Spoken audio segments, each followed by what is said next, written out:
Hello everyone, welcome back to my YouTube channel. Today we are going to discuss about the 8th chapter of NCERT class 6th part 3. So we have already discussed about the part 2 and part 1 also, जिसमें कि हमने काफ़ी सारी चीज़ें discuss की इससे पहले कि किस तरह से जो उस समय लोग हैं वो घरों में रहते थे और विलेजेस में किस तरह से रहते थे, और साथ ही किस तरह से जो है वो जो आयरन प्लोशेर का जो है वो निर्माण हुआ, और साथ ही साथ जो है वो किस तरह से जो है वो चीज़ें बनी और बनती गई। ठीक है, साथ ही हमने पढ़ा इसमें जो है वो स्कल्पचर के बारे में, किस तरह से जो स्कल्पचर है उसका जो है विकास हुआ, और साथ ही कोइंस के बारे में हमने काफ़ी सारी डिस्कस की चीज़ें, जो पंच मार्क्ड कोइन है वो भी किस तरह से जो है वो चलन में आ गया था। ठीक है, तो now today we are going to talk about one of the most important topic which is cities with many functions. ठीक है, जो नगर थे उसमें किस तरह के जो फंक्शंस रहे, किस तरह के जो वो कार्य रहे नगरों में, तो उसके बारे में जो है हम आज डिस्कस करने जा रहे हैं। Very often a single town was important for a variety of reasons. Let us look at the example of the Mathura. ठीक है, तो इसमें हम जो है वो स्टार्ट करने जा रहे हैं मथुरा के बारे में, कि जो मथुरा है वो किस तरह से जो है वो बहुत ही इंपॉर्टेंट जो है वो क्या रहा, सेटलमेंट रहा।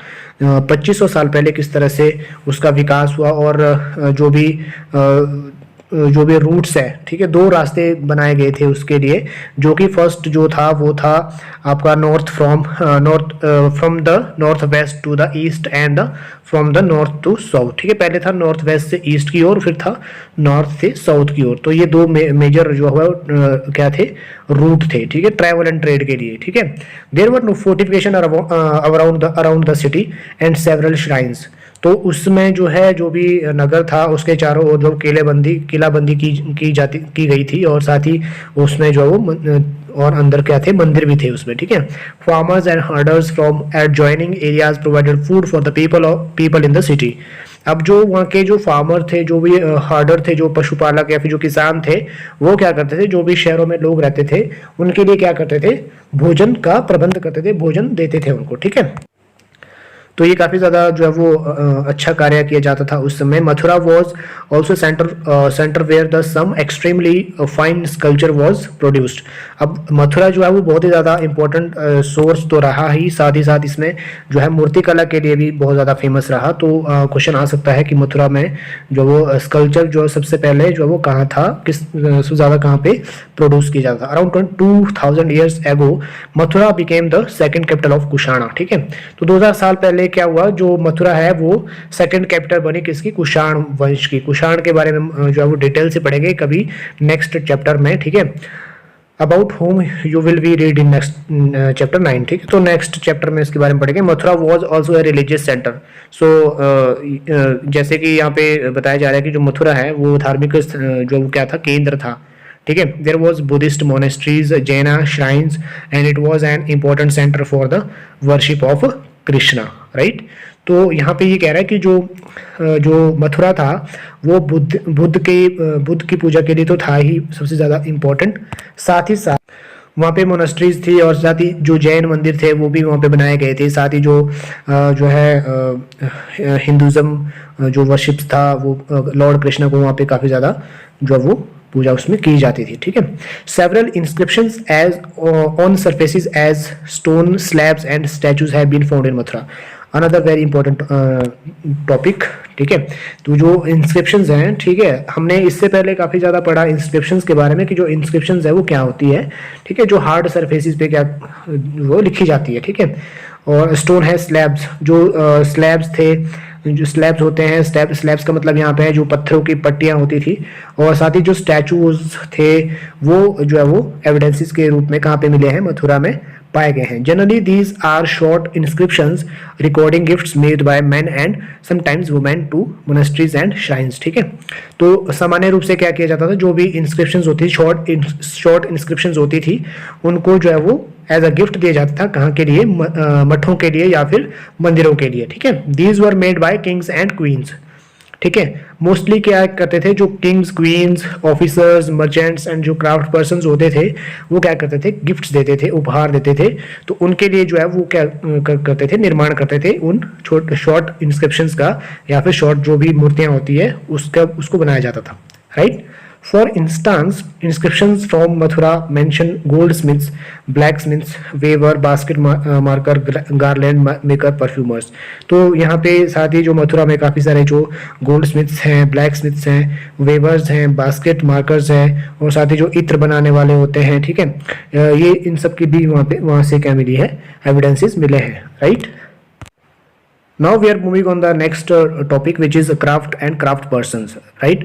So we also have archaeological evidences for crafts. These include extremely fine pottery known as the northern black polished. So यहाँ पे बहुत ही ज़्यादा important ये लाइन है कि जो यहाँ पे जो एविडेंस मिले हैं आर्कियोलॉजिस्ट के द्वारा क्राफ्ट्स के, वो कहाँ मिले हैं, वो मिले हैं किस चीज़ के मिले हैं, वो मिले हैं नॉर्थन ब्लैक पॉलिश्ड वेयर, ठीक है, NBPW. ये आपने बिल्कुल याद रखना है और इसमें से जो है क्वेश्चन कहीं भी पूछा जा सकता है. It gets its name from the fact that the generally found in the northern part of the subcontinent. तो हमारे उपमहाद्वीप में जो है वो नॉर्थन पार्ट में जो है ये मिला था, जिसकी वजह से इसको क्या कहा जाता है, northern black polished where, right. Remember that the archaeologist evidence for many crafts may not have survived. We know from texts that the manufacture of clothes was important. ठीक है, तो यहाँ पे जो कपड़े का जो है काफ़ी ज़्यादा उत्पादन बहुत ज़्यादा इम्पोर्टेंट हो गया था. ठीक है, तो कपड़े बनाने के लिए जो क्या करते थे, जो भी वाराणसी जो था वो बहुत ज़्यादा फेमस था, फेमस सेंटर था कपड़े बनाने के लिए और कपड़े का उत्पादन करने के लिए. साथ ही मदुरई, ठीक है, Madurai in south, both man and women worked in these centres. तो इसमें जो स्त्री पुरुष दोनों जो है वो सेंटर में क्या करते थे, काम करते थे उत्पादन करने के लिए, जो कपड़ों का उत्पादन होता था, right. Many craft person and merchants now formed associations known as श्रेणीज. अब जो क्राफ्ट पर्सन होते थे या फिर जो मर्चेंट्स होते थे, जो व्यापारी होते थे, वो क्या करते थे, एक एसोसिएशन बनाते थे जिसका नाम उन्होंने क्या रखा था, श्रेणी रखा था. ठीक है, क्या रखा था, श्रेणी रखा था. ठीक है, तो श्रेणी, दी श्रेणीज of craft person provided training. वो क्या करते थे, जो भी श्रेणी के जो भी क्राफ्ट पर्सन होते थे वो क्या करते थे, ट्रेनिंग दिया करते थे किया जाए मार्केट में, राइट. दीज श्रेणीज of merchants organise the trade. अब ये जो मर्चेंट्स होते थे श्रेणीज के, वो क्या करते थे, ट्रेड को ऑर्गेनाइज करते थे. श्रेणीज ऑल्सो सर्व्ड एज बैंक. तो वो बाद में क्या करते हैं, जब वहाँ से उनके लिए जो मनी आ जाता था उसको बैंक में देते, rich man women deposited money. ठीक है, तो उसके लिए भी उन्होंने जो है रखे होते थे. ठीक है, जो रिच मैन एंड वुमेन्स होते थे. This was invested and part of the interest was return और used to support religious institutions such as monasteries. अब इसमें से जो भी इंटरेस्ट होता था, जो भी प्रॉफिट होता था, उसको क्या करते थे, रिलीजियस इंस्टीट्यूशंस होते थे, जो धार्मिक तीर्थस्थल होते थे या फिर मोनेस्ट्रीज होते थे, मठ होते थे, उसके लिए क्या करते थे, दान करते थे, right. Now we are moving on the next topic which is a closer look Arikamedu. तो अरिकमेडु के बारे में हम थोड़ा सा डिस्कस करते हैं यहाँ पे कि अरिकमेडु जो है वो किस तरह से फेमस हुआ था. तो अरिकमेडु जो है वो पुदुचेरी, आप देख सकते हो मैप नंबर 7 में, पेज नंबर 105 में. And read the box of the Rome on the page 88 between 2200 and 1900 years ago. ठीक है, तो Arikamedu was a coastal settlement where ships unloaded goods from distant lands. ठीक है, अरिकमेडु एक ऐसा केंद्र था जहाँ पे कि जो भी व्यापार का जो है वो लोडेड या फिर अनलोडेड सामान होता था, वहाँ पे क्या करता था, लोड या फिर अनलोड होता था. ठीक है, a massive brick structure which may have been warehouse was found at the site. ठीक है, तो वहाँ पे एक ब्रिक स्ट्रक्चर इंटो का एक जो है वो स्ट्रक्चर जो है वो मैसिव इंटो का स्ट्रक्चर जो मिला है. ठीक है. Other finds include pottery from the Mediterranean region such as amphora. ठीक है, जो एम्फोरा के जो है एम्फोरा के जो क्या मिला है यहाँ पे, डबल हैंडेड जार्स मिले हैं. ठीक है, double handed jars contained liquid such as wine और ऑयल. तो जिसमें क्या रखा जाता था, जिसमें वाइन रखी जाती थी या फिर जो ऑलिव ऑयल होता था वो रखा जाता था. And stamped red glazed pottery known as Arretine ware. ठीक है, तो यहाँ पे जो है वो रेड गेज्ड पोट्री भी मिली है जिसको क्या कहा जाता था, अरेटाइन कहा जाता था, which was named after city in the Italy. ठीक है, तो इटली के बाद जो है उसका नाम क्या पड़ा था, अरेटाइन पड़ा था. This was made by pressing wet. ठीक है, तो उसको क्या किया जाता था, पहले जो क्ले होती थी उसको जो है वो गीला किया जाता था और उसके बाद उसको एज अ स्टैम्प उसको उसमें यूज किया जाता था. There was another kind of poetry which was made locally, though Roman design were used and Roman lamps, glassware and gems have also been found at the site. ठीक है, तो काफ़ी सारी चीज़ें यहाँ पे मिली है, जैसे कि आपका जो रोमन डिज़ाइन वर यूज्ड, यहाँ पे रोमन डिज़ाइन यूज़ किया जाता था, रोमन लैम्प्स मिले हैं यहाँ पे और साथ ही ग्लास मिले हैं, ग्लासवेयर्स मिले हैं और gems have also been found at the site. ठीक है, ये सारी चीज़ें यहाँ पे फाउंड हुई है. राइट.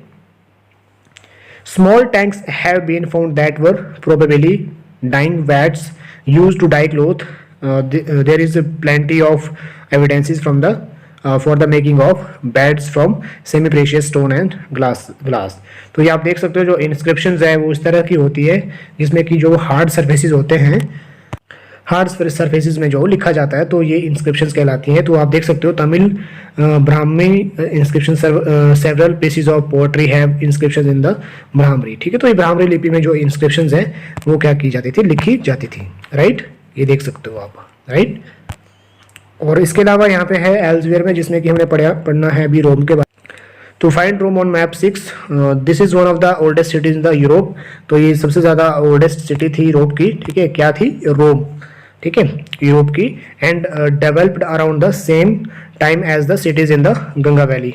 तो गंगा वैली के जो है वो साथ ही इसका भी क्या हुआ था, विकास हुआ था. Rome was the capital of one of the largest empires, one that spread across Europe.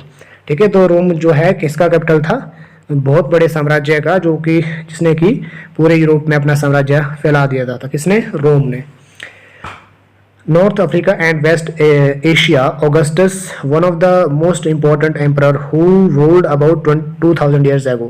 तो जो ऑगस्टस था वो बहुत ज़्यादा शक्तिशाली शासक था जिसने 2000 साल पहले कहाँ पे शासन किया था, जो कि वेस्ट एशिया है और जो भी नॉर्थ जो अफ्रीका है उस पर काफ़ी ज़्यादा आक्रमण किया और अपना साम्राज्य स्थापित किया था. Said that he found Rome a city of brick. तो उन्होंने कहा था कि जो रोम है वो ईंटों का क्या है, शहर है. And made it into A city of marble. ठीक है, तो उसने कहा था कि मैंने ये ईंटों का शहर था लेकिन मैंने इसको क्या बनाया, संगमरमर का शहर बनाया, मार्बल का शहर बनाया. ठीक है, he and later rulers build temple and palaces. तो उसने और उसके जो बाद के जो रूलर्स थे उसने क्या बनाया, टेम्पल्स बनाए और साथ ही साथ काफ़ी सारी जगहें बनाई यहाँ पे. They also built huge amphi theatres, open areas surrounded by tyres of seats. ठीक है, तो उन्होंने क्या किया कि जो है बहुत बड़े बड़े उसमें क्या एम्फी थिएटर्स बनाए जो कि खुले में बनाए जाते थे और उसमें क्या किया जाता था, चारों ओर से स्टेयर्स लगाई जाती थी और बीच में उसमें जो प्रोग्राम्स हैं वो करवाए जाते थे. Right. And public bath with separate timings for man and women. तो उन्होंने जो है वो क्या किया, सेपरेट जो है वो बाथ्स भी बनाए. ठीक है, बाथरूम्स बनाए जो कि मैन एंड वुमेन के लिए यूज़ किए जाते थे. ठीक है, मैन के लिए अलग और वुमेन के लिए अलग. Where the people met and relaxed. तो वहाँ पे क्या कर सकते थे, जो लोग होते थे रिलैक्स कर सकते थे. ठीक है, बैठ सकते थे. काफ़ी सारी चीज़ें उन्होंने वहाँ पे जो है वो प्रोड्यूस की. इस तरह से जो है रोम जो है काफ़ी ज़्यादा फेमस था क्योंकि यहाँ पे ऑगस्टस का जो है शासन जो है वो चरम सीमा पे था. ठीक है, तो ये था आज का जो 8th चैप्टर है वो ऑलमोस्ट क्लियर हो गया है, कंप्लीट हो गया है. तो we will meet in the next video with the next new chapter with 9 chapter. So till then stay tuned with me and have a nice day.